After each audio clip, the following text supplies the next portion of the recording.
And welcome everybody to episode 18 of Comic Confidential, the weekly podcast where we bring you the week's comic-related news, views, and reviews. I'm your host, Troy, and with me as always, the Jean Grey to my Wolverine, Kade. Damn, you romantic. Yeah, I know. Oh, you won me over. I love you, man. Love you too. What's been happening? Oh, stuff. All the stuff in the world. things. You know what hasn't been happening? What? TV shows. No. Not this week. And it's kind of a relief. It is. It's good. It's, we only had the one thing to really focus on this week, which is good. And we'll probably still half-ass that. Nah, it's not us, man. That's not us. But yeah, so we are gonna talk predominantly about Age of Apocalypse. Apocalypse. You told me earlier in the day, do not call it Age of Apocalypse. Do not call it Age of Apocalypse. And the first thing you did is I call it Age of. You're right, but it's very confusing because I'm pretty sure initially they were calling it X-Men Age of Apocalypse. Yeah, I thought it was. Am I wrong? But that's the comic book series. Right, and this is just X-Men Apocalypse, the adaptation of said comic book series. So, whatever. If I've been saying that for all this time, I do apologize. Who really cares? I know, everyone. Everyone cares. Twitter. Let's talk about that for a sec. Threw a question out there asking, basically anybody if they wanted to ask us any questions, if they had any burning questions, anything like that. What are you laughing at? Nothing, mate. Anyway, so basically we have at Dr. Hook 70, who has asked a couple of things in regards to Infinity Wars. Do we think that they will introduce Adam Warlock in Infinity Wars? And he basically, it's kind of more of a statement, but he doesn't really see how the movies will work with characters like Wolverine not in it and things like that. What say you, sir? Well, I don't think Adam Warlock's going to be introduced in the Infinity War. I think he'll be introduced in Guardians of the Galaxy. Volume 2. DOS. Yep. And Wolverine, well, aren't they actually trying to get him in that? Yeah. The Russo brothers. Yeah, so the Russo, Tomato brothers they're these are the guys that just directed Civil War. Yes, and so they're doing Infinity Wars as well, so it should be good. And they would like to see Wolverine in there. I think they and everybody else realizes that there's a pretty good chance that that's not going to happen. The character is still licensed to Fox. Yeah, Hugh Jackman is done. He's after this. Yeah, this is it. He's got Wolverine 3, and that's it. So unfortunately, as much as we'd all like to see it, I don't think it'll happen. They might be able to pull some Swiftie. Maybe make it happen. As far as Adam Warlock goes, I agree. And he does play a very big part in this whole storyline. So they have to, I feel. Yeah. Like they kind of have to bring him in at some point. But yeah, I agree. I think it'll be Guardians of the Galaxy 2 rather than the actual Avengers movie itself. Yeah. So thanks for your question at Dr. Hook 70. Chris is your name. So thank you very much for posting that. Yes, thank you. And speaking of thanks, as I always do every week, thank our lovely listeners, subscribers, reviewers, followers on our Facebooks, Comic Confidential Podcast, Instagram and Twitter at ComicConPod, and our website, comicconpod.com. And also our Patreon, which is patreon.com/ComicConPod. Yes. Got some cool stuff on there, guys. Shirts. Stickers, postcards. Yep. Probably getting another shirt design done up soon. Nice. Yeah. That's exciting. Cats. You might get a cat. I don't know. Maybe. We'll see what happens. Maybe. Should we talk about some news? Yes, let's do it. All right. So, since we're going to talk about Apocalypse, how about we talk about some money? Oh, the numbers man is in town. Ching, ching. Ching, ching. Can we get that sound? Ching, ching. Maybe. Yeah, don't worry about it. So, Apocalypse, decent numbers for its opening weekend domestically, in the US, that is. 65 million. Not crazy, but considering the critic backlash, I think 65 million is still pretty good. What would make a successful weekend? What's the benchmark these days? Well, I think if I remember correctly, so probably not, but if I remember correctly, I think 96 million for Civil War. Holy shit. Yeah, so if we're looking, so I think by Yeah, 277 million worldwide. This movie is on based after its first weekend in the States, right? So that's I think that's a week worldwide or 2 weeks worldwide, and opening weekend in the States. So look, realistically, that's not a shit ton of money. No. Especially worldwide, considering I think after its first weekend, Batman vs Superman was at the $400 million mark. Ooh. Roughly. Yeah, there you go. Yeah. So it's doing well for how badly it has been received. Yeah. We'll get into that later. You know what? It'll be interesting to see how this compares to other X-Men films. Yeah. Poorly. Poorly? Yeah, as far as money goes. I think I'm just making stuff up now. Yeah. But not that I ever do that. But 65 million for this. I think what is it? Days of Future Past. Yeah. Was far superior. Yeah, really. In its opening weekend. There you go. Yeah. So I'll take your word for that. But we'll see how it continues to go. That's right. Look, it's not going to make billions. No. But yeah, we'll see. We'll see. It's not as bad as everyone's saying, right? Yeah, that's We'll right. get to that. Apparently, we might have a Captain Marvel. We might have a Captain Marvel. Yeah. Brie Larson is the front runner at the moment. Yeah. Look, I was on Twitter, right, as I do every now and then. Yeah. Man, I don't know. I don't actually know who broke the news initially, but someone did. I saw it once, and then within 24 hours, I'd seen it 36 million times. I don't know. Okay, let's assume that this is actual legitimate news by now because it's come this far. What do you think about that? Do you really know Brie Larson? I have no idea who this woman is at all. That's excellent. Yeah. But, Marvel do take these characters that, don't have a huge successful history. You look at Chris Hemsworth. So you mean people? Yeah. Like actors, yeah, not characters. No, sorry. Yeah, but they take people who aren't in the limelight and bring them in.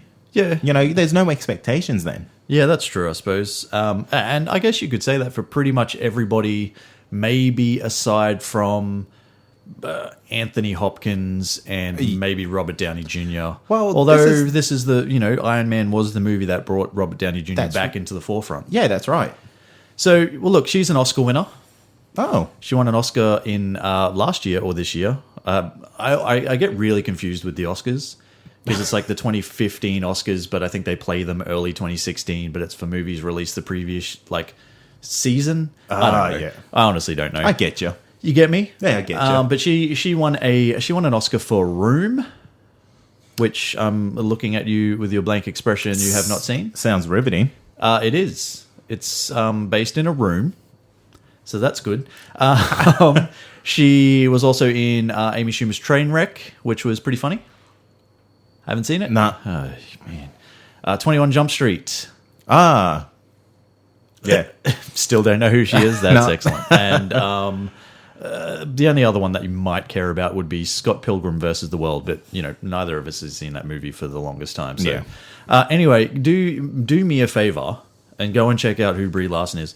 Watch a movie, and then we'll have a proper talk about how you think Brie Larson might be as Captain Marvel. Okay, I will do that. Can you do that? I can. Can you do that for me? Ben Affleck. Oh, your man. My man Ben Affleck.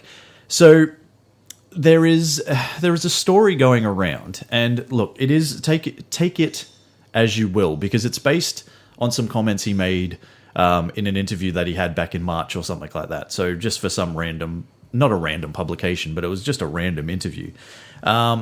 So he wants his Batman story to be a completely original story. So not necessarily pulled from the comics, anything like that. Like he basically wants to take elements from this, and this, and add stuff to it to create something that the fans don't know.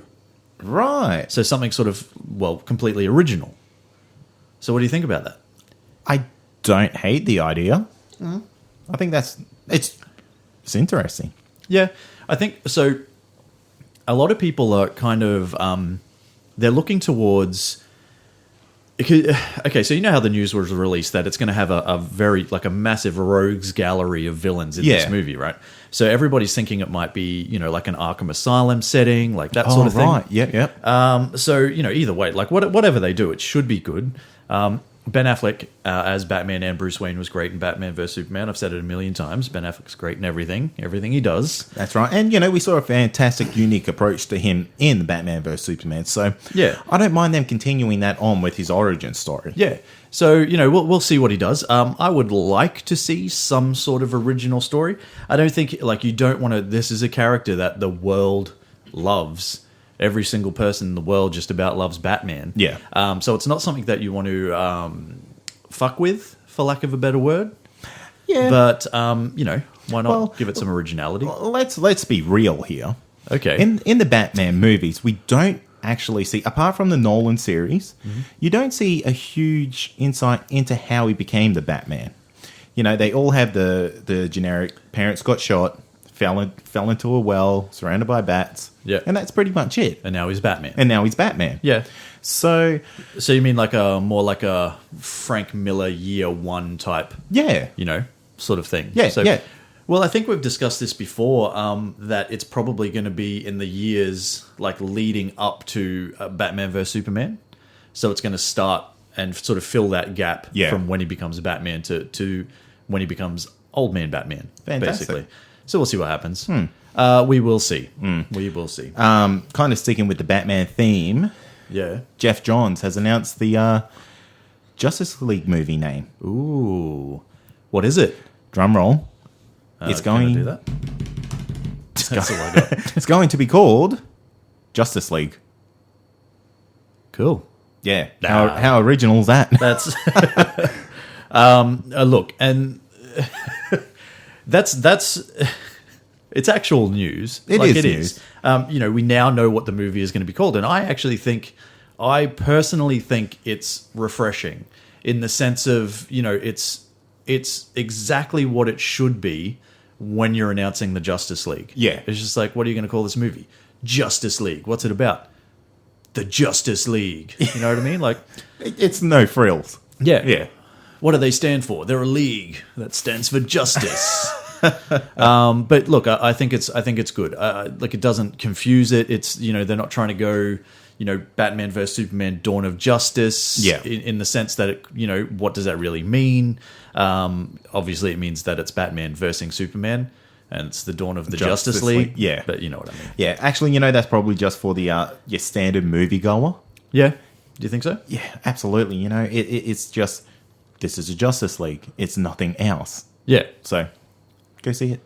It's going to be good. It's going to be good. It's going to be great. Oh, yeah. Did you see the trailer for the new Batman vs Superman Ultimate Edition dropped? Yes, I did. What'd you think? I thought, originally, the first 10 seconds of it, I thought it was fan-made because it had a terrible voiceover. Yeah, okay. That you would not normally put with a movie trailer. Yeah, I'll be honest with you, I didn't even pick up on that. It didn't even, really? Yeah, it didn't even register. I might have been too excited or whatever. And I can't remember the guy's name, unfortunately, but I believe he's the cinematographer of said movie. Oh, okay. Who has basically come out and said, relax everybody. Unfortunately, this is not going to dispel any of the hatred that this movie has had.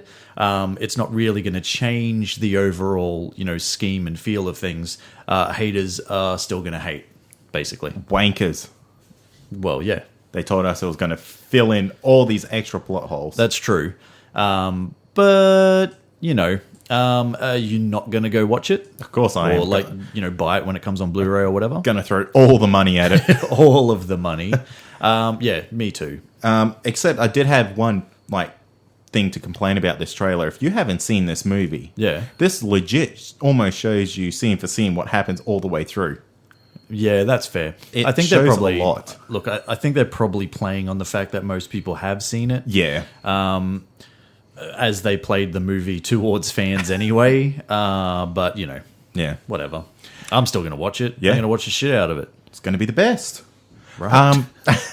Now, moving away from DC. Yeah. We've got some leaked photos Yeah. From the Wolverine set, apparently. Apparently. Yeah. And Yeah. Hugh Jackman looking pretty old. Yeah, looking hairy as fuck. Yeah. Look, it's hard to really make a story out of this because it is legitimately just Hugh Jackman in a suit standing next to a car with a bit more of a beard that has grey in it. Yeah. So whether that's going to lead towards the Old Man Logan storyline, I still don't know how they're going to do that. But we'll see. Look, it doesn't really matter because every single person is going to go and watch this movie anyway. Because it's Hugh Jackman's last. Yeah, it's a farewell. It's a farewell. So why wouldn't you? We'll have a farewell party. Farewell, Hugh. Yeah. Cool. I think that's kind of it. Although, actually, I did read one thing, just very quickly. I think they have officially,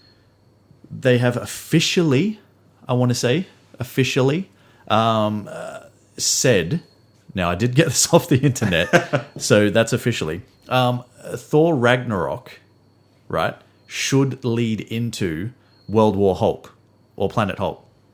Yes, I did see that. Yeah. Yeah, that's awesome. That is awesome. If they do it right. Apparently, they can't do a standalone movie. No, it has something to do with the licensing. Universal Pictures still own the license to a singular Hulk movie. Which is bizarre. It is. That is so weird. I don't know how that license works. You can use him in everything else. Yeah. Do not put him on his own. Yeah, so you can have a Hulk movie as an ensemble, such as Avengers. Absolutely no worries. That's fine. If you want to create a Hulk movie itself, similar to the vein of Hulk or the Incredible Hulk or whatever, impossible. Cannot do it. Which I think it's bizarre. It's bizarre to me. These licensing rules are basically fucking everything up. Yeah. But that's fine. All these studios would make so much money if they all just, went like Sony did with Marvel. Yeah. Just profit share. Exactly. Imagine if Fox profit shared with Marvel and brought the X-Men universe into the Avengers world. It would be unreal. I would die. It would be so fucking good. Even if they got the Fantastic Four, then they can do the Illuminati storyline. Yeah. Oh, man. You're obsessed with this Illuminati storyline. Oh, yeah. Anyway. I think that they should listen to us. Yeah. Listen to us. Come on, guys. Join forces. Hashtag unite. Hashtag unite. Marvel unite. Marvel unite. Wherever this being was, he always had 4 followers he would imbue with power. Like the 4 horsemen of the apocalypse. You got that one from the Bible. Or the Bible got it from him. What is it? Oh, God. He can control all of us.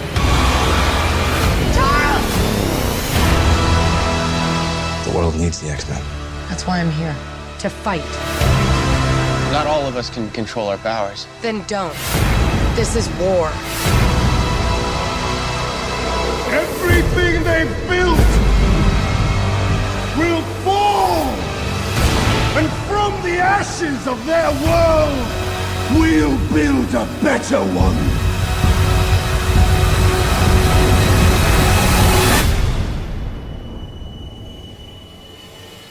I've never felt power like this before.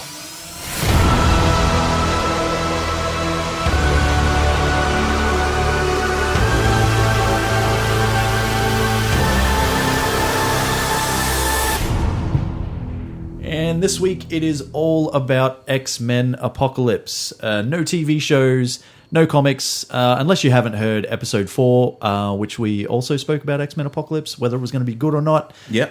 There I think we said go and read the Age of Apocalypse saga. So go and do that. Right now. Go now. Or stay listening. Stay listening. Do that and then go read it. Yeah. But we do want to give a big shout out to Kasplat Comics and Collectibles. Check out their website, www.kasplatcomics.com.au, for everything comic and pop culture related. And of course, we'll leave you a link in our show notes, as we always do, because we cool like that. We want to look after you. That's probably the least cool thing we've ever done.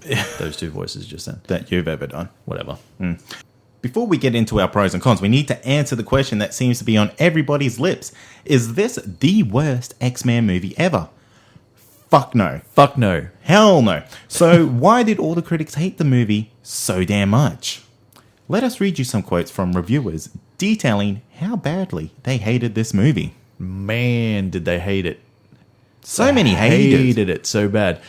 So Anthony Lane from the New Yorker was almost outright dickish about it when he kind of said, the definition of apocalypse in Merriam-Webster... I should do this with a stupid posh voice or something, okay, but I won't. The definition of apocalypse in Merriam-Webster goes as follows. A great disaster, a sudden and very bad event that causes much fear, loss, or destruction. Someone at Fox should have pasted those words across the poster for X-Men Apocalypse. And he then goes on to basically blast just about everything else you can think of in the movie. Did this fuckhead not watch the movie?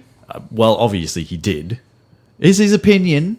It might be a shit opinion. There is literally 1/3 of this movie, the world is falling to bits. Yeah.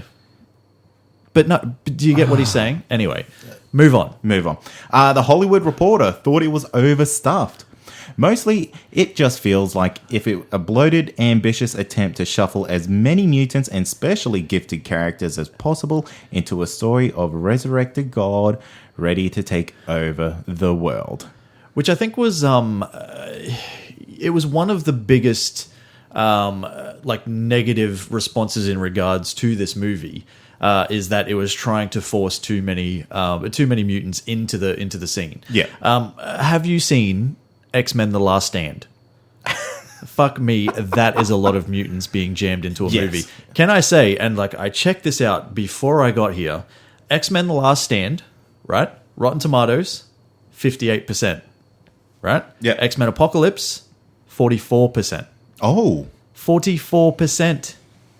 Critics think it is that much worse than X-Men The Last Stand, which was the shittest. Yeah. Anyway, that's my opinion, as right as it might be. Entertainment Weekly basically hated it. Apocalypse feels like a confused kitchen sink mess with a half dozen too many characters, a villain who amounts to a big blue nothing, and a narrative that's so choppy and poorly cut together that it feels like you're watching a flip book instead of a movie. Oh, savage. You're savage. Now, I've seen this movie twice.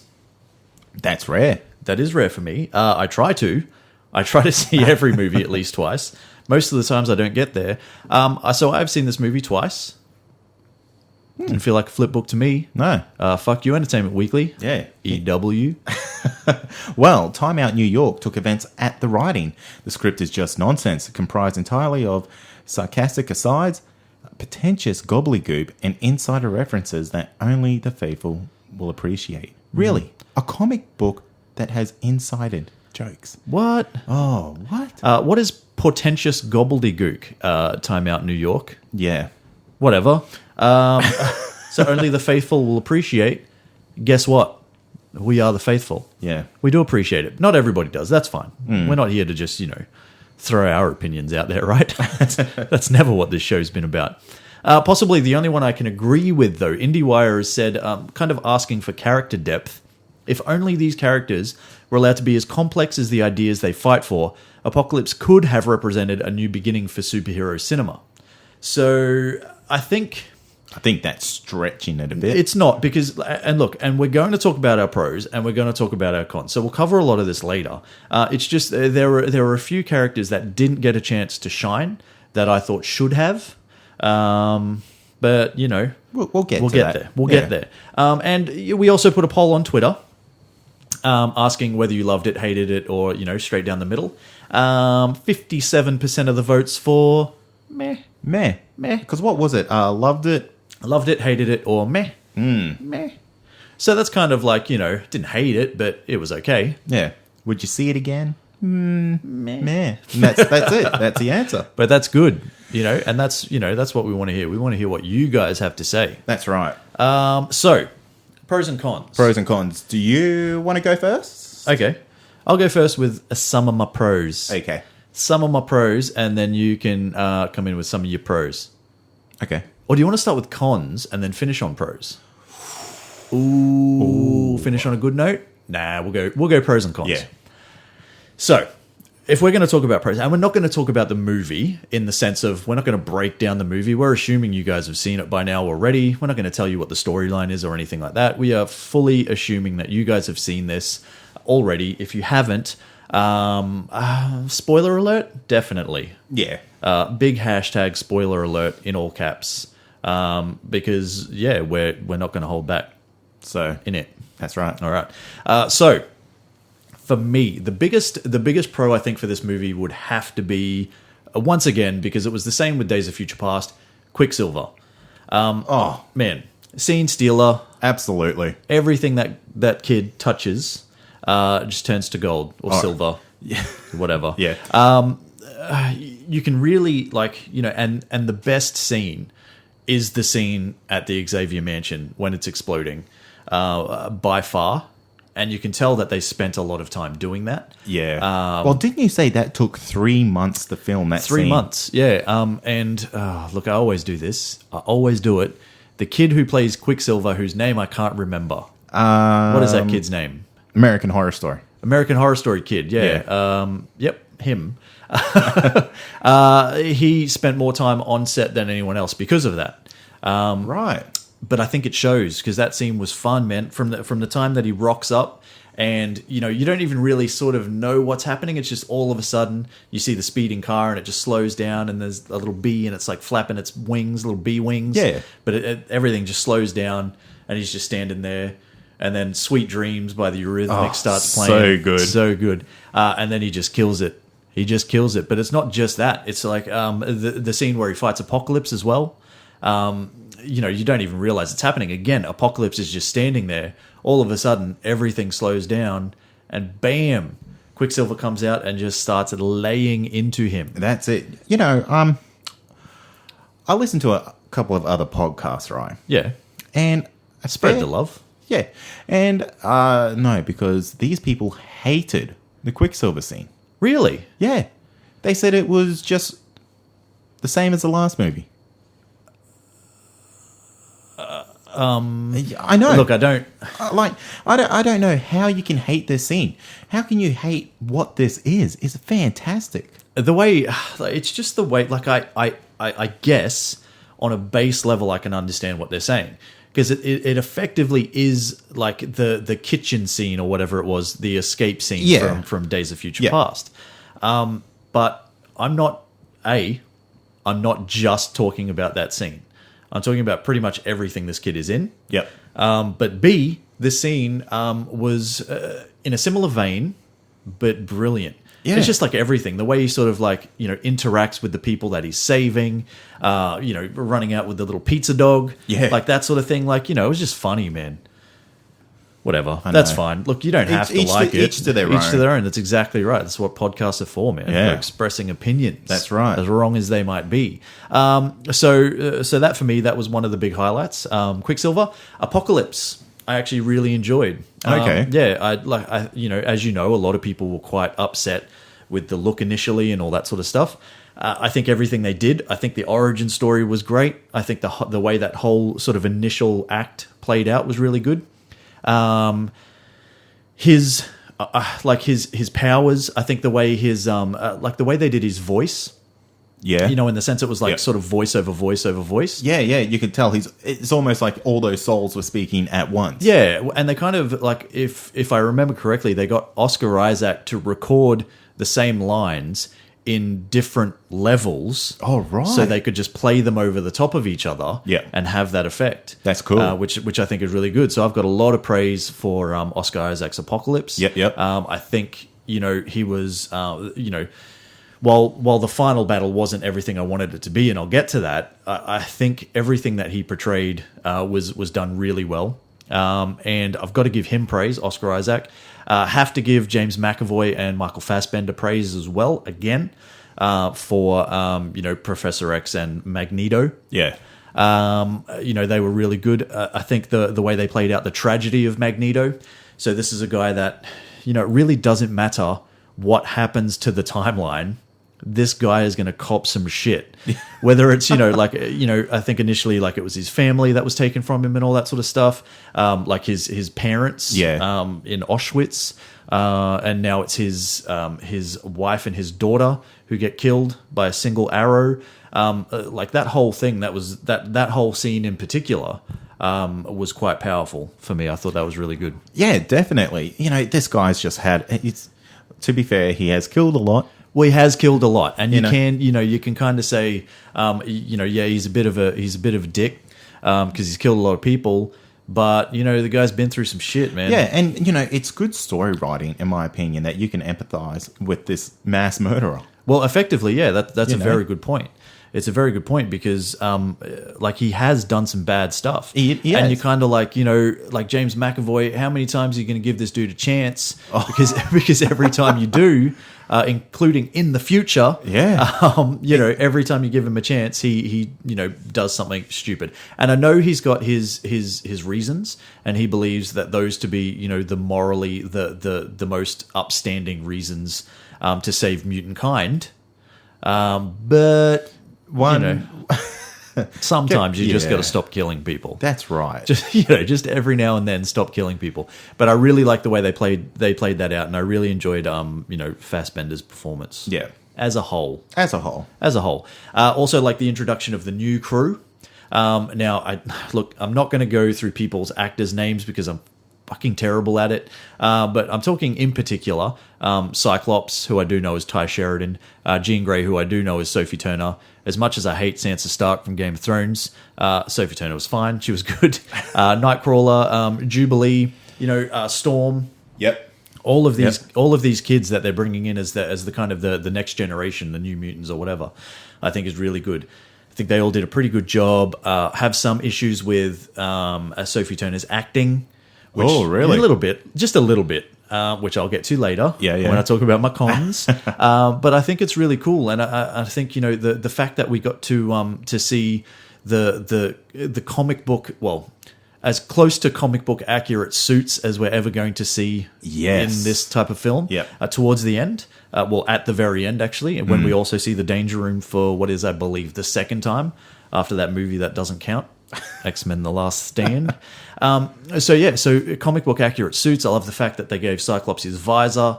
I thought the whole thing was sweet, man. I really enjoyed them bringing those kids into the forefront. The Wolverine cameo, for me, was pretty good. Yeah. A bit of a foreshadowing of, the R rating, I think, because he was quite a bit more violent than we have seen him before. Oh, and I think that was absolutely made a point of. Yeah. Just made a point. Point. Get it? Yeah. Clause, points. I'm whatever. sick of these fucking puns from you. Whatever, mate. That even made me lose my train of thought. I think, like in this particular case, while it's they did kind of like try to deck him out in the whole Weapon X outfit and stuff like that. It was the headgear and all that wasn't entirely comic book accurate, but they do obviously want to keep Hugh Jackman's face in it. That's right. So that's kind of why it was changed a little bit. But I thought that was pretty cool as well. But I like the fact that he just killed the shit out of people. Yeah, it's just like that's a Wolverine berserker rage. Yeah, I was going to say that's like berserker. Yeah, big time. Just big time slaughterhouse. Yeah.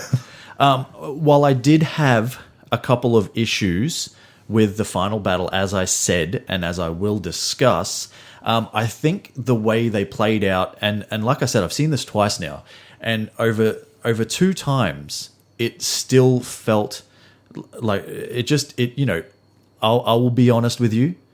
I'll be honest with you. Yeah. Gave me some goosebumps. Oh, right? wow. Yeah, wow. I know. Terrible. but actually did. So what I'm talking about is the mind battle between Xavier and Apocalypse. And then when he finally brings Jean Grey in and she unleashes the Phoenix Force, boom, goosebumps everywhere. Everywhere. Damn. I thought the way that was played out was really good. I would have liked to have seen a little bit more of Apocalypse's power. Yeah. In the sense of, like him growing and stuff like that. You only ever see it in that battle. Yeah, in that in that dream kind of battle, whatever it is. Well, it's in their minds. In It's their not minds. a dream. Well, But yeah, I know what you're saying. Yeah, but other than that, I thought it was really good. I thought the part where Professor X was kicking the shit out of him. Yep. It's kind of like, welcome to my world, bitch. Yeah. And he's just like, buss. And then, taken over pretty quickly. Yeah, and then he also gets beaten quite quickly after that because Apocalypse grows, man. What are you supposed to do about that? Well, that's right. And then again, Jean Grey, man, that was cool as shit. I really liked how earlier in the movie, it showed that it was hinting towards this Phoenix Force, but you weren't too sure because you couldn't tell if she was having visions of the actual apocalypse or not. Yeah. So that for me, they were some of the biggest pros of this movie, man. It's like I really enjoyed a lot of that stuff. Yeah, no, that's good. And I actually agree with a fair amount of what you've said. The Quicksilver scene. Yeah. Fuck what everyone else says. I want a whole movie of this guy. Really? I don't care if it takes them 8 years to film it. Because it will. It will. But, he's just fantastic. And I have a soft spot for speedsters. Okay. And they do a really good job of showing how quick this guy is. They do. And they need to take note of how they're portraying speed when they do the Flash movie. Yeah. Well, I hope they don't. Yeah? Because I want them to do something different. Oh, yeah, of course. I want something different, but they show that he could get a whole building of people out before it exploded. Oh, yeah. And an explosion happens in a fraction of a second. Yeah. And he got 50 kids out of this building? That's amazing. Oh man, it was really good. I was watching a little bit of the behind the scenes sort of stuff. Oh yeah, Did you that. see it? Yeah, the kind of the way they make it happen. It's kind of him in front of a big giant fan, and he's just kind of running on the spot behind a green screen, and everything else is just sort of done around him. Yeah, man, for them to turn what seems to be essentially like a really basic concept and make it look as good as it does. Yeah, that's good film work, man. Absolutely. And I was watching it, and how he's throwing the kids out the window. He's moving at this super speed. I'm thinking, how quick is he throwing those kids? Surely that's shattering their bones. Probably. Their internal organs are being turned to mush now. Yeah, because I think later in the movie you see him when he runs with Mystique. Yeah, and he actually braces her head. Yeah, and things like that. I don't look. I've seen it twice. I don't remember seeing that when he was doing that. So yeah, good point. Maybe he would. Who knows? But yeah, I thought it was cool. Yeah. What am I gonna say? Another thing that I liked was Magneto's story. Yeah. It's good. He's laid down his arms and he just wants to live his life. I like how he's moved into fucking nowhere. Yeah. Wilderness in Poland. Yeah, that's it. Just surrounded by wood. Not a piece of steel to be found, except for where he works. Yeah. In a steel factory. Which has all the steels. All the steel, which I don't know. Well, he's probably he would probably have like an affinity towards it. Yeah. I don't think he would want to ever completely sort of separate himself from it. But ultimately, when you really think about it, like if he never wanted to get himself into a situation like he did, where they basically see him use his powers, why work in a steel factory, exactly, man? Exactly. Anyway, that's a pro to me. It's not a con. No, me too. Like 100%. I do agree though. I think like he is basically I think he references it later. He says, "I tried to live your life" when he's talking to or I tried to live their life or whatever. Yeah. And that's what he wanted to do. He wanted to just basically get away from it all and just live a normal human life. How does he get away? From the end of the last movie. I don't know. I can't remember. Probably flies away? Yeah, probably. Could have been taken down, surely. Well, I know he was hit with that stuff that, I think, did it knock him out or did it take his powers off him, essentially, for a little bit? I can't remember. Can't remember. It doesn't matter. They didn't really I remember follow on. something about that movie, which I'm going to talk about in my cons. Oh, okay. Yeah. I think I know what you're talking about. Maybe. I like that we got, like you said, an introduction to the younger members. In particularly for me was Storm. Yeah. She was cool as fuck, and she actually had her accent. Halle Berry kind of had an accent. Oh, yeah, but, man, for me, accents are a soft point. A sore point. A sore point, not a soft point. Not a soft point. Do them right or don't do them. Yeah. Yep. Get it right. That's fair. But no, she was really good. And it's a shame that right at this very second, even though I have the internet in front of me and I could look it up if I wanted to, I can't remember the kid's name, man. But she did a really good job. Yeah, she killed it. Wolverine's cameo. Yep. Absolutely agree with everything you said. Yep. Now, one thing that I thought this movie did better than any other X-Men movie we've ever seen. Yeah. I liked how they played into how powerful these mutants actually are. Yeah. You know, case in point is Magneto. Yeah. This is really Apocalypse and Magneto, this movie. That's what it should have been called. Well, yeah. But in all fairness, that's kind of how the Age of Apocalypse saga comes to a head. Oh, right. It's kind of, and again, we're going to talk about it later, but it's kind of like a Magneto versus Apocalypse kind of thing. But yeah, it's amazing. The fact that he kind of taps into these people, makes their powers a little bit stronger. Yep. Actually, does it even make them stronger, the power, or does he just open their mind up to what they can actually do? Yeah, I think he kind of just, he helps them like realize their potential. Yeah. Yeah. And that's, the fact that he could say, there's all this steel under the ground. Yeah. Get into the minerals, get into the ore. Fantastic. Yeah, it was good. Just quickly, before we go on, Evan Peters, Quicksilver, All right. Alexandra Shipp, Storm. So well done to the both of you. Yeah. If you're listening. You did a fantastic job. All right, moving on. Phoenix Saga. Let's do this. Yeah. Who is the guy that does these X-Men movies? Bryan Singer. Bryan Singer. He's been trying to do this for fucking ever. Yeah. He had to reboot his own damn series to try and get... Well, no, because but don't forget that he didn't do X-Men: The Last Stand. Oh, didn't That he? was Brett Ratner. Ah. Right? So, Brett Ratner was effectively the one that kind of turned what is essentially the Dark Phoenix saga into a split personality for Jean Grey. So it's just bitchy Jean Grey is, the Dark Phoenix. Cool. Yeah. Brett Ratner is a fucking terrible movie maker. I think I've said that before. I did like Rush Hour, though, the original one. But just, whatever. Yeah. Let's move on. Stick to that. And I'm going to finish on those costumes. Yeah. Man, some 90s flashbacks there. There was. I was hoping for a little bit more yellow. Yes. It's kind of it's very subtle. It's there, but it's very subtle. But I think this is the closest, like I said before, it's going to be the closest we're going to see. Yeah. Oh, I got one bonus thing. It's not on my list. Yeah. But Nightcrawler's Michael Jackson jacket. Yeah, that was pretty badass. That was cool as. Yeah, which, yeah. So it's hard not to jump forward because there's like some things that I want to say, but basically, I'll say it now. I think. Well, let's move on to cons so you can go. All right. It wasn't a con. It was just an extra Okay. point. But whatever. Let's talk about some cons. All right. Yeah. Save your point. Save your point. We had a lot of pros. That's good. This movie was not perfect by any stretch of the imagination, though. So let's just get that out there, right? Right. But what movie is Forrest Gump? Exactly. Forrest Gump, Passion of the Christ. Perfect movie. Look, so for me, some of the acting was a little bit iffy. That's one of my notes. I want to call out Jennifer Lawrence for basically.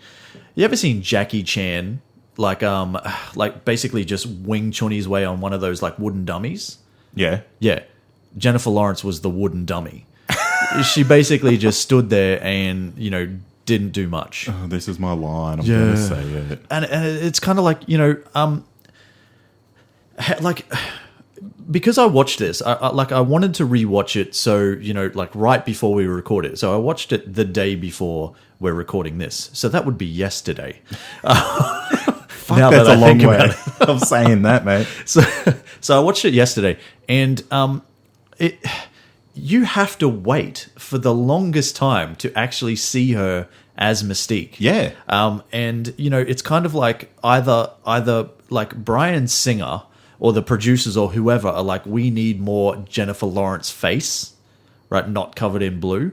Or it's Jennifer Lawrence going, you know what? I don't want to sit in a chair for fucking 4 hours because I'm Jennifer fucking Lawrence. Well, and I don't want to get blue paint on me. Yeah, that's exactly what I heard it was. She hated being in the makeup room for hours upon end to get turned into Mystique. Really? Yeah. Then don't fucking do it. Yeah, I know. Like move aside. Anyway, Whatever. I think she was contractually obliged to Probably. keep going, but still, fuck her off. But she has mentioned now, like since then, that she would be open to doing more. No. And people are calling, well, I don't know who people are, but people are calling for a standalone Mystique movie. I think even Bryan Singer said he would love to do a standalone Mystique movie. Do that. Not with Jennifer Lawrence. Yeah, that's fucking a terrible idea. Because she don't care. No. She don't give a fuck about your movie, Bryan Singer. I also want to point out Olivia Munn as Psylocke, who didn't really have a lot to work with, but didn't actually really do a thing. Yeah. At all. I think she had 2 lines. I'm going to get more into that Okay. in a second. Yeah. But just remember I said Olivia Munn was shit. And Sophie Turner. And the reason why I want to talk about Sophie Turner and Jean Grey is I actually thought she did a really good job. And, you know, her unleashing the Phoenix Force was, you know, one of my favorite scenes in the movie. I've just watched too much Game of Thrones, man. Like, it's just, you know, when she I think the worst of it for me was when she was having the nightmare in the X Mansion. Okay. And you know, she gets up and she's explaining the situation to Charles Xavier. I felt like her accent kind of popped in and out. Oh, right. Very much, you know, like I'm listening to Sansa Stark talk. Yeah. And, you know, that's just probably how she normally talks. Like, I shouldn't just reference her as, you know, the character that she's in Game of Thrones. But for me, it was kind of like it was a weak point for her, but she grew on me as the movie progressed. Fair enough. Definitely. But, you know, and that's, look, I'm nitpicking with her. Yeah. Jennifer Lawrence was, you know, come on, man. But Sophie Turner, not too bad. I have a little bit of an issue with some, not all, but some of the writing. Okay. So You've got to remember, this is 80s. well, no, because it's not 80s dialogue, but it's kind of like like I have referenced here like a couple of like hokey lines, as it were. Yeah. That were kind of said. So Magneto. So when he's in, you know, when he's confronting the guys who, you know, basically dobbed on him and, you know, led to his family being killed. Oh, in the steel factory? In the steel factory. Yep. And Apocalypse and co rock up, and he's like, who the fuck are you? Which I thought was cool, but then he kind of follows it up with like a, don't you dare try to stop me from killing these men. It's like, like, you know, you don't actually know what he's there to do. Yeah. To start off with. Yeah. I thought the line was like, it's very un-Magneto-ish. Yeah. Like, You got to remember, his family just got killed. He's just raw emotion. that was Jennifer Lawrence Wooden, not raw emotion. Oh. The delivery. Saved only by Apocalypse, you know, his reaction, which is kind of like a bit of a head cock, and then he just rolls his eyes back in his head and just everyone falls into the ground. Yeah. Which I thought was pretty cool. Jean Grey had she had a line. So when so referring to when they're in William Stryker's underground bunker or whatever, Yeah. and they finally stumble across like Wolverine In his cage. in yeah. his cage, and you know she says a few things, and then she finishes off with like, he's some kind of weapon, and like, to me, like I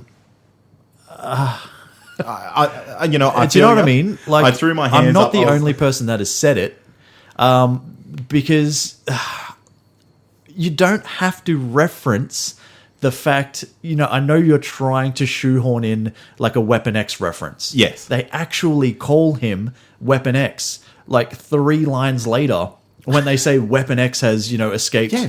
you know, from his cell or whatever. Yep. I think it was just it was a bit sloppy. It's kind of like, you know, it A bit too on the nose. yeah, a bit too on the nose. That's a very good way to say it. Yeah. But you know, there's just a couple of lines that I had that I thought were a little bit hokey. Here's something that I really had a big issue with, though: the complete misuse of Psylocke. Oh, what a waste. This character was heavily promoted when you look at like all the promotional material that came out, when you look at the trailers, there was a lot of focus on her. Like when you look at the actual X-Men Apocalypse poster, she's one of the forefront characters. Yeah. She's like right up the front. Yeah. They did absolutely nothing with her. Like nothing at all. Like I said, I don't even know how many lines she had. I feel like it was, 4 for the whole thing. And I did hear something about how the fact they edited a lot of her stuff out. Oh, really? For whatever reason. But man, it was just really disappointing because if I can I don't know how much you know about Psylocke. Not much. Okay. But she, she has she has more powers than just the ability to create like a psionic sword from her arm or like a whip or whatever it is that she does. So she can basically make weapons out of psychic energy because she's a psychic. So she has telekinesis abilities, which I don't think we saw at all. No. She has telepathy, which I don't think we saw at all. Not at all. Things like precognition, whatever, man. Like it's just a waste of what should have been a really good character that they sort of made us believe was going to be a major player. Yeah. No, I feel you on that. Yeah, and the fact that they kind of gave her probably the only really comic book accurate suit. No one's complaining. But what's the point? Yeah. Is it legitimately to put Olivia Munn into the skimpiest costume you can find? Yeah, I think so. Because, he basically gives everybody a full suit of armor. From Magneto to Storm to Archangel. Yep. You see him building like their full body armor. And and she's basically left with like a leotard and like I said, like it's comic book accurate. But man, like it's just like I don't know. It's one of the ones where they could have changed the outfit. Yeah. And it wouldn't have mattered. It was just kind of to put Olivia Munn in the smallest amount of clothes they could. But whatever. I could go on forever about Skimpy how they misused Psylocke. Yeah. The final battle for me as well. Now, I did reference the fact that I really like the actual mind battle, the Mind Palace battle, as it were. One thing that I don't understand. Now, maybe you can shed some light on this, but I don't understand why Magneto spent 90% of his time floating up in the air in this sphere that he created, this metal sphere thing that he created while he's kind of like ripping up the earth. Do you know what I mean? Like, what is he doing up there? Well, he's away from everyone. Yeah. He's protecting himself with a ball of... For what? Because all it seemed to be, like the whole final act... Yeah. All it seemed to be, realistically, like, I don't even know. What the fuck was Storm doing? What was Archangel doing? What was Psylocke doing? What the fuck was Apocalypse doing? Because really, it's just Magneto in a ball sphere ripping up Earth. Yeah. And I know that the whole point was to destroy the Earth and, the strongest will survive and all that sort of crap. Yeah. But, really? Like, that's your final act? Because kind of that's all it was to me. Yeah, no, I can see that. And then when you come down to the actual final battle, like between, everybody versus Apocalypse, like it's kind of like this, this should have been the way the comic books go, which is, Magneto versus Apocalypse. Yeah. And it's like it's an epic battle and, it's what you want to see. But like all this was basically Apocalypse surrounding himself with a little bit of a bubble. Yeah. And Magneto throwing heaps of steel at him. Yeah. Until he got tired. Yeah. Oh, look, I agree. The end battle was a little bit disappointing. But I just think there was way too much focus on CGI. Yeah. And making it look pretty. Yeah, making it look pretty and all that sort of stuff. And it just made like the first 2 acts of the movie, which were actually really good. It kind of took a lot, or not a lot, but it took a bit away from that because that's what it was building to. And then, you get to what it is. Think about it for a second. What the fuck were the other 3 horsemen doing? Yeah, exactly. Honestly, let's make something worthwhile. Chasing Beast. Yeah, who knows? But what were they doing before they got there? Yeah. just fucking standing around having a fucking circle jerk. Could have been. Like, I don't know, man.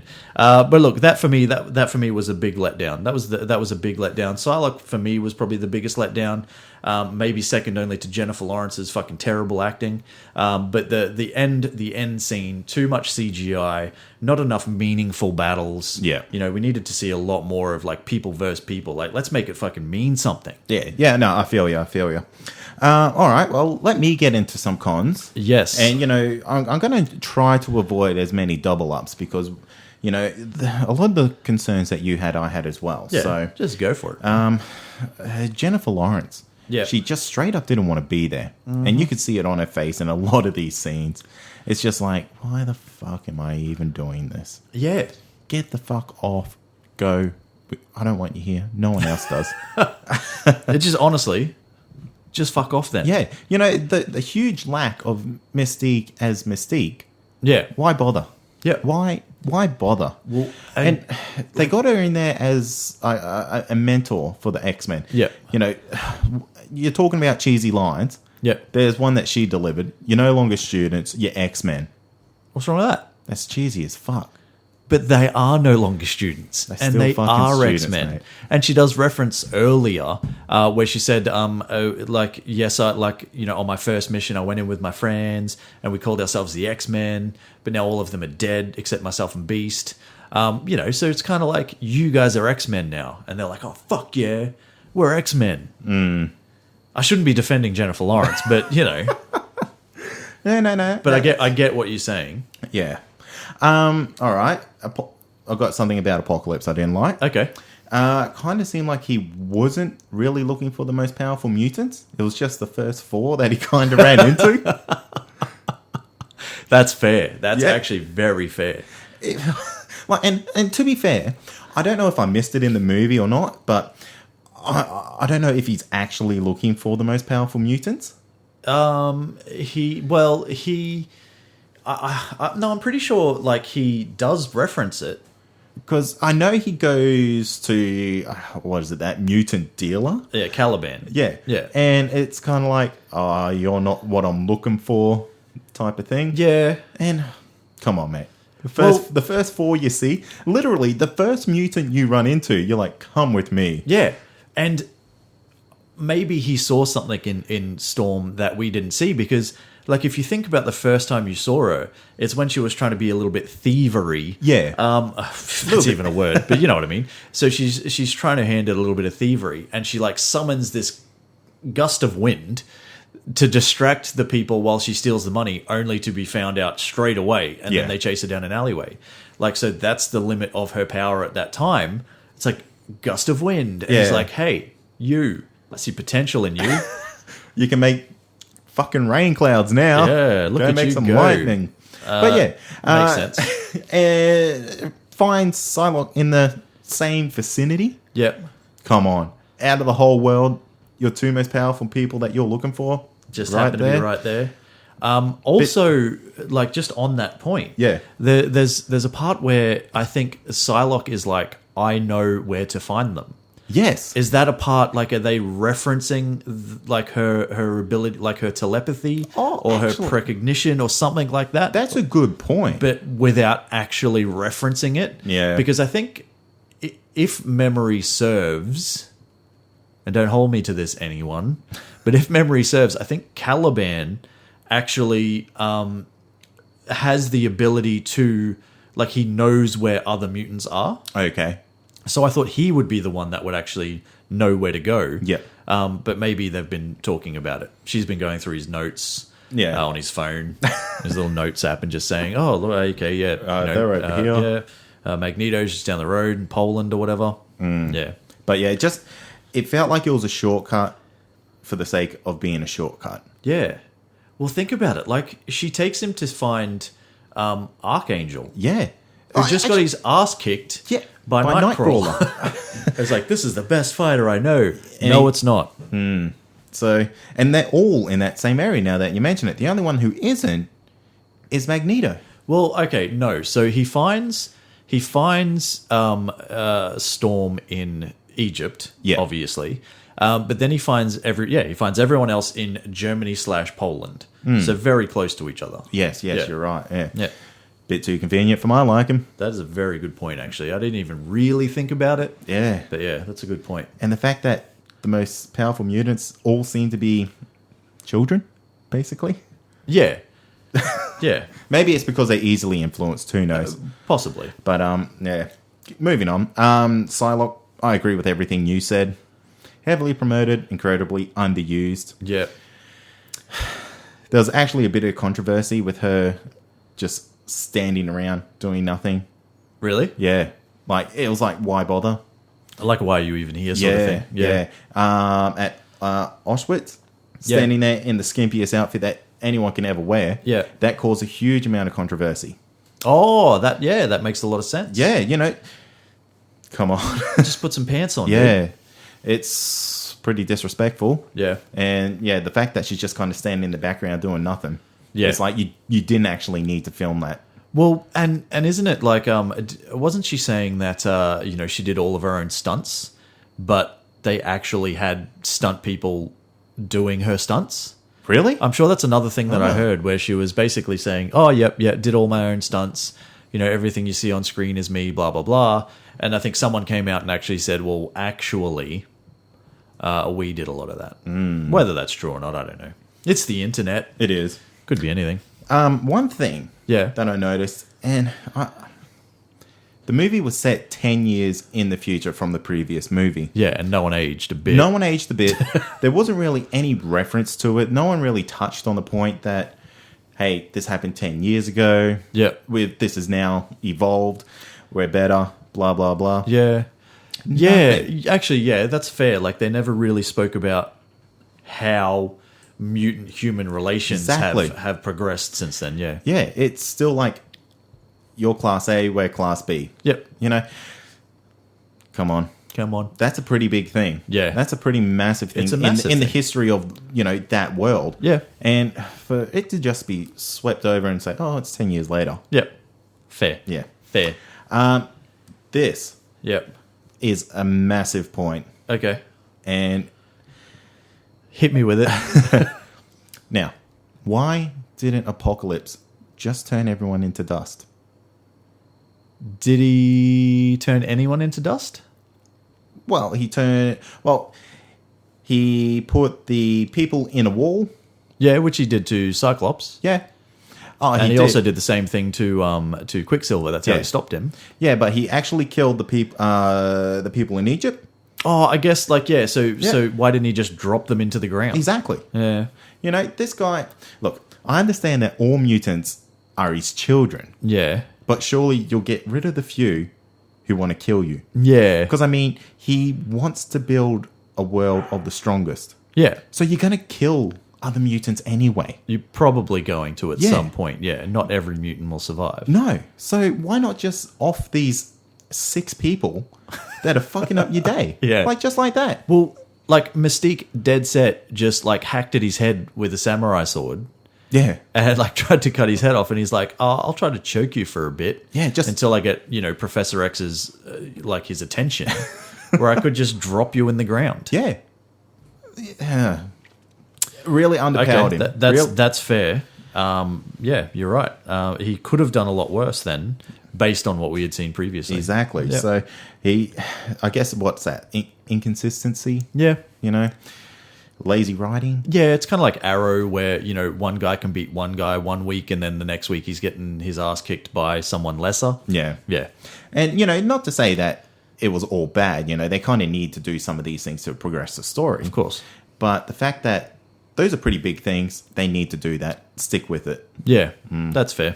And my last point that is a bit of a con was that whole final battle was a little bit over the place. Yeah. I didn't actually like the whole battle in the head. Didn't you? No. Okay. I feel like it wasn't executed in a way that would work properly. If I was having a fight in my head, Yeah. I would transform everything into my advantage. But, wouldn't you? Yeah, but it becomes a battle of who is more powerful, who has more control over the telepathic battle that they're having.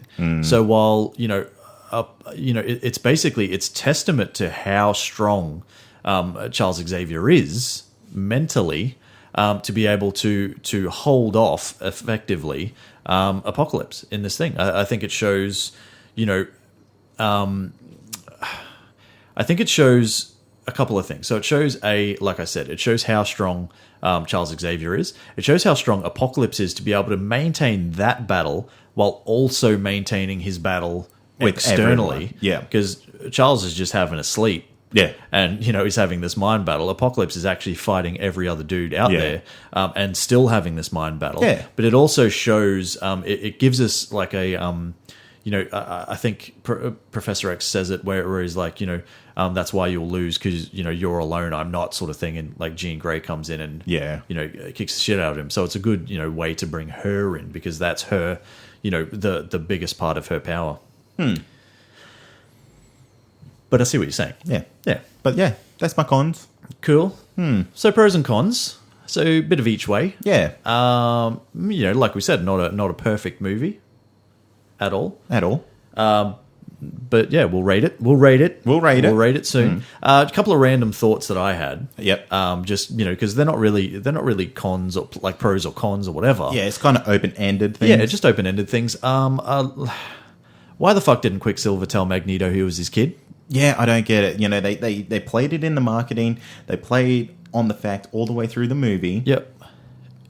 By the end of it, everybody fucking knows except Magneto. Yeah. So I don't know why they didn't do that, whatever.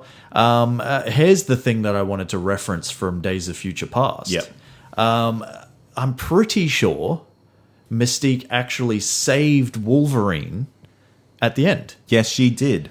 She was pretending, or not pretending, like it's dress up, but she was, she had, what's the word I'm looking for? What's her power? Camouflaged. Nah. Taken on the appearance.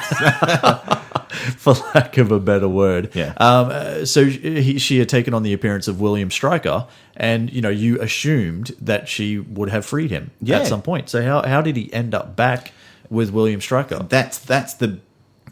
Is that biggest continuity, problem. or is it like it's been 10 years, there's a chance he could have caught him again? Well, you see, that's the thing. That goes back to my point in the cons. It's like there's 10 years of stuff not explained. Yeah. Could this fall in it? Because, yeah, like you said, at the end, you see her eyes glow. You know it's her. Yeah. Fuck you, Fox. Fuck you, Fox. Should Jennifer Lawrence just give it up and step aside? Yep. Do you think that will hurt the franchise? No, not at all. Do you think they will continue with the Mystique character and just bring someone else in? Or do you think it's like maybe they step away from Mystique altogether? Yeah, even though she's played such a major part over all 6 movies. Yeah, look, I do not know. I don't enjoy her. I don't think she draws in the crowd. Yeah. I go to see the X-Men. I don't go to see Jennifer Lawrence and friends. Yeah, I suppose. But that's kind of how they played this movie out. It was Jennifer Lawrence and friends. Yeah. I feel like they tried to specifically revolve it around her. Yeah. Have her become a pseudo leader and whatnot. But, whatever. Will we see Psylocke again? I doubt it. Yeah. I think we would have if the character had have played off well. Yeah, that's it. They didn't really do anything with her. So I think if there are future movies, which there will be, there's going to be future movies. I think they're going to have one set in the 90s. I think they're also going to have New Mutants, which will be different characters and all that. But Charles Xavier is going to be in there, James McAvoy. But yeah, I think probably not. I think we've seen the last of her, even though it was left open for her to reappear. Yeah. Don't think there's enough substance. No, not at all. Did you see any Easter eggs? Did I? Yeah, well, you saw it twice, Yeah. so you probably saw a fair few more than me. I saw a few. I guess the biggest one we have to talk about, which we haven't spoken about yet, is the end credit sequence. Yes. Right? The after credits. The after credits. Like, it was right at the very fucking end. I hate those ones. Oh, man. Like, can you just put it, like, after the initial, actor name drop? Yep. End credits. Do your other credits. Don't let us sit there for 10 minutes waiting to see stuff. That's no justice to your crowd. Yeah, exactly. Come on. I know you want them to see the 40 people that were on second crew boom. Yeah. But fuck me. To be fair, we don't care about them. Yeah. And you're not making they do a any good job, well, they have to. They get paid. Give them credit. And Come on, man. You're not making any more money making us sit in there longer. Yeah, that's true. That's true. That's exactly right. So anyway, so it all points to Mr. Sinister, doesn't it? It does. It does. And probably because, you know, we see the guy with the briefcase, Yeah. with the Essex Corp, which is Nathaniel Essex, who is Mr. Sinister, and he basically takes a sample of Wolverine's blood to do what? Clone him. Yes, for X-23. Probably. Makes sense, seeing as Wolverine Stepping aside. Bring in so- Lady Wolverine. Lady Wolverine, with 2 claws. Well, 3. 3, one in the One foot. in the foot, Yeah. one in the foot, 2 in the hand. But yeah, so whether that leads into a future X-Men movie or whether it leads into Wolverine, we don't know. Could also have some ramifications for the probably never to be released Gambit movie. Because Gambit does play a big part in Mr. Sinister's world, or vice versa. Yep. However you want to say it. But yeah, look, let us know who you would like to see as X-23. Which actress, actor, however you say it, like politically correct. Let us know which actor you would like to see as X-23. Facebook, Twitter, Instagram, whatever you want to do. All of it. All of it. There was a couple of mutant cameos. I only saw 2. Yeah. Now, I would also like to, you know, if anybody saw any more, let us know. Obviously, we saw the Blob. That was quite obvious. Yeah. But Caliban was actually, you know, he is... I don't want to say a fairly big player because he's not, but he does. If I remember correctly, I think he does end up being a future Horseman of Apocalypse. Oh, really? He does, yeah. And yeah, he's a Morlock, which are like underground mutants. Yeah. Ah, there you go. But that's basically all I saw for that. I noticed that there was a couple of lines of dialogue that have been ripped off a couple of movies, a couple of cartoons. Well, ripped off or like repeated, paying homage to. Yeah, that's probably better. Yeah. Are you going to say it? Oh, do you want to say the first one? No, you go. Oh, okay. Well, there's James McAvoy mimicking Patrick Stewart from X1 when he says, "I feel a great swell of pity for the poor soul who tries to attack my school." Yes. Word for word. Word for word. Yep. And I guess the other one then would be Apocalypse mimicking Apocalypse from the X-Men animated series. When he says, "From the ashes of their world, we will build a better one." Basically, again, ripped straight from, I think it was like the Apocalypse Saga or whatever it was from Uncanny X-Men animated series. Yeah. So there you go. And the biggest one, for me, because it's a sick burn on Brett Ratner, I feel, is, you know, when we see the kids coming out of the movie theater, and they've just seen Return of the Jedi, and it's kind of like a bit of a, I think it's Jean Grey who says, you know, because they're debating which one's the best one, and she's kind of like, oh, well, at least we can all agree that the third movies are usually the worst. That was pretty funny. Yeah. Hey, do you think Jean Grey was using her mutant abilities to hide Cyclops from the general public? You mean Nightcrawler? Oh, and yeah, Nightcrawler too, yeah. Well, Cyclops just had glasses on. Did he? Oh, no, I thought he had his like little one visor. No, he had a pair of Ray-Bans on, man. That's right. Ruby Ray-Bans. Ruby Ray-Bans with the little side leather parts. Yeah. But that's actually a pretty good point because like there was supposed to be a lot more scenes of them at the mall. And I read somewhere that Jubilee actually uses her powers. What are her powers? I cannot remember them for the life of me. Let's call them fireworks. Right. Yeah. Because I think they develop. Yeah. As she gets on, but ultimately it's kind of like bursts of light. Okay. Kind of like, meh. I'll I have to could go be back. wrong, I have but to go you know, back, I watch might it. have to go back and have a look as well. But I don't remember them being overly amazing. Yeah, either do I. Just a distracting burst of light, sort of thing. Maybe a little bit more projectile-y, but I don't think so. Yeah, there you go. Yeah, but anyway, apparently we'll see a lot more in the deleted scenes. Cool. Which is cool because apparently that was a lot of fun. Yeah. And did you see the promo stuff of them doing like real vintage TV ads with her as well? Yeah. Yeah, that's cool. Yeah, that was pretty cool. And you know, that's what we were kind of promised, and we never actually really got to see it. I would have liked to have seen more of that for sure. Yeah. Disappointed that Jubilee didn't even say a single word this whole movie. She did. Did she? Yeah, she had a couple of lines. Oh, I can't even remember. Nothing worth listening to. There you go. Maybe that's why. Maybe. Let's rate it. Okay. We're going out of 100, as we do for movies? For movies. Okay. So for me, look, I thought this movie was actually highly enjoyable, and I can say that, I don't know if I told you this, but I saw it twice. Oh, did you? Yeah, I totally did. But the fact that I saw it twice and at no point in the second viewing did it seem to drag. Yeah. And I still got as excited, for the Quicksilver scene and the Phoenix Force reveal and all that sort of stuff. I still got as excited the second time as I did the first time. Could have been that I was seeing it in 2D rather than bullshit 3D. Yeah. But for me it was really enjoyable, and I have to say that it is far from the worst X movie. Okay. As people are painting it, they're saying it's basically a step up from X-Men Origins Wolverine.